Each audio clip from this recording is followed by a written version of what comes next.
A Supreme Court fight is happening right now that could decide whether your carry permit means something or almost nothing the second you walk into a store. And the shocker is this: the Department of Justice is backing the challenge, and a group of states is backing it too. Pause. Quick question before we continue. Are you subscribed? Because what I'm about to reveal could keep you from making a mistake that turns a normal stop for gas, coffee, or groceries into a criminal charge.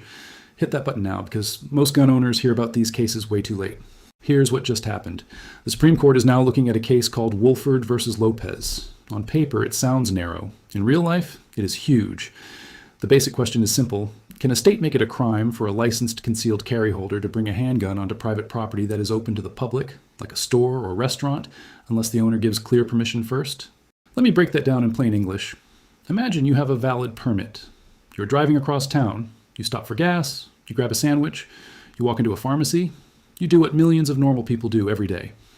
In some places, the rule being challenged says your permit does not help you unless each business has clearly said yes, you may carry here.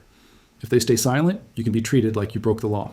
That is why people call this unequal carry enforcement. Your right exists on paper, but disappears in practice.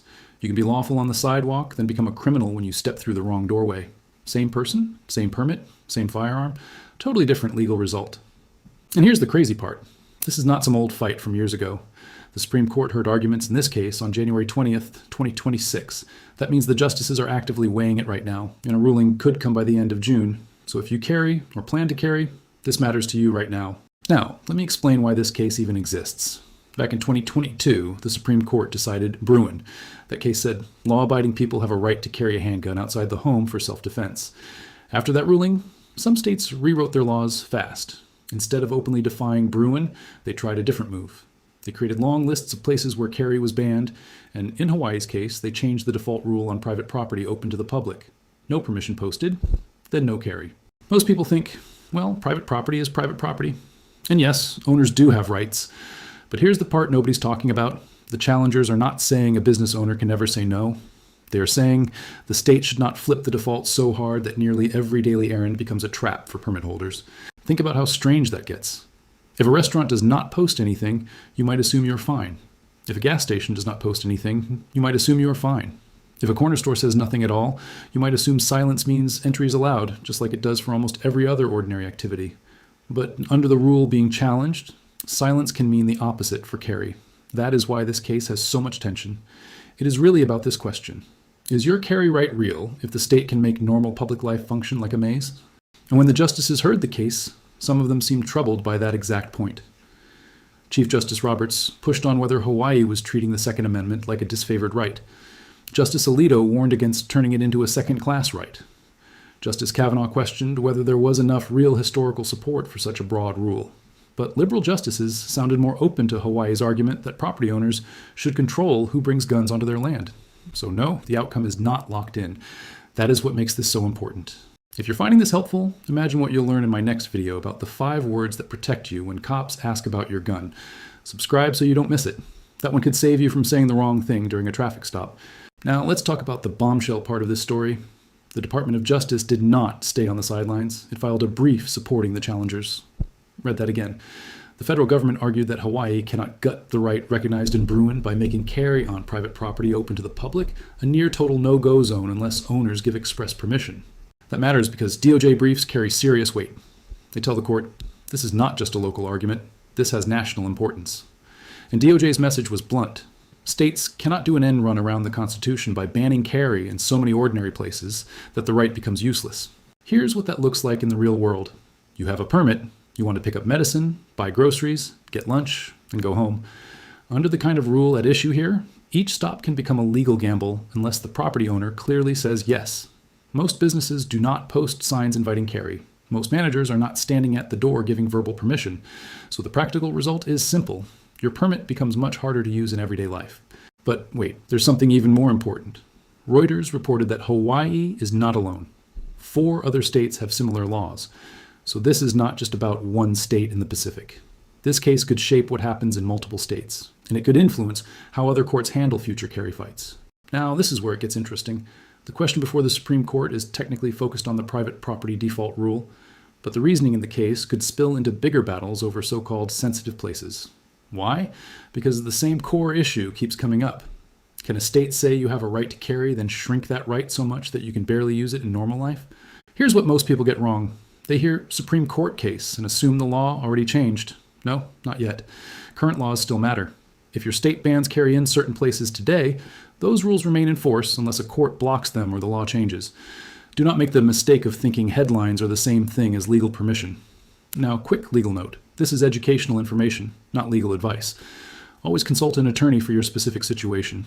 Let me give you a hypothetical example to explain this. Say you live in a state with one of these default no-carry rules. You stop at a coffee shop after work, no sign on the door, no warning at the register, no employee says a word. Months later, after some unrelated incident, police learn you carried inside.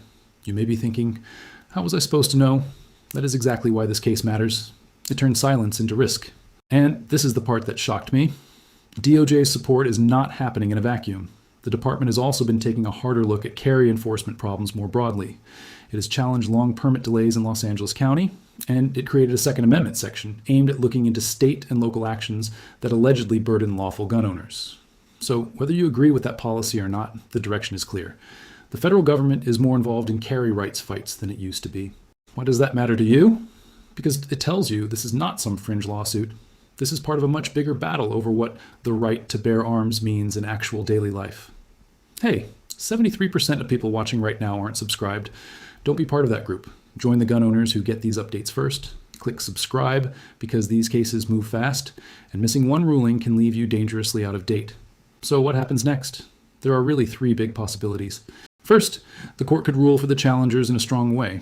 That would mean states cannot presume carry as banned on private property open to the public unless the owner expressly says yes. If that happens, the basic rule in affected states could flip back the other way. In plain English, businesses could still ban guns, but the state could not automatically treat silence as a criminal ban. Second, the court could rule narrowly. It might say Hawaii's law goes too far for specific reasons, but stops short of creating a broad rule for every state and every location. That would still be important, but it would leave more fights for later. Third, the court could uphold Hawaii's rule. If that happens, states that want tighter carry restrictions may see it as a green light to keep using these kinds of laws or even expand them. Now, let me explain why the first option is such a big deal. Imagine you live in one of the states with a similar rule. You go to a diner with your family. Under a strong pro-challenger ruling, the owner could still post a no-gun sign. The owner could still tell you to leave. But the default would not automatically make you a criminal just because the business said nothing. That is a major difference. Most people think this is all about politics, but for everyday carriers, it is often about predictability. You want to know the rule before you walk inside. You want to know if your permit means you can protect yourself during normal errands. You do not want to guess. Here's another hypothetical example. Imagine you park at a shopping center at night. You have to cross a dark lot, walk through a nearly empty store, and head back out alone. If the law says carry is banned unless the owner has expressly invited it, your permit may be useless in the exact place you feel most vulnerable. Don't make this mistake, though. Even if you think the rule is unfair, do not test it on purpose while the law is still active. That is how people end up with charges, legal bills, and the possible loss of gun rights. A future win in court will not erase a dumb decision you make today. So what should you do right now? First, know your own state's rules cold, not what your friend told you, not what some random comment said, the actual current rules. Second, watch this case closely through June. The decision could change the legal map fast. Third, understand the limit of this case. Even if the challengers win, that does not mean all location bans disappear overnight. Schools, courthouses, and some other places will still be heavily regulated. This case is not a magic wand. Fourth, keep your paperwork straight. Permit status, reciprocity rules, posted sign laws, and state-specific restrictions still matter.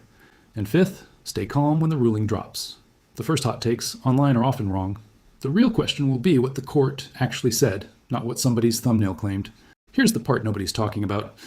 This case is really a test of whether a constitutional right can be narrowed by default rules so much that average people stop using it. That is why the fight feels bigger than one Hawaii law. It goes to the heart of whether your rights exist in real life or only in theory. This information could literally expire after June 2026.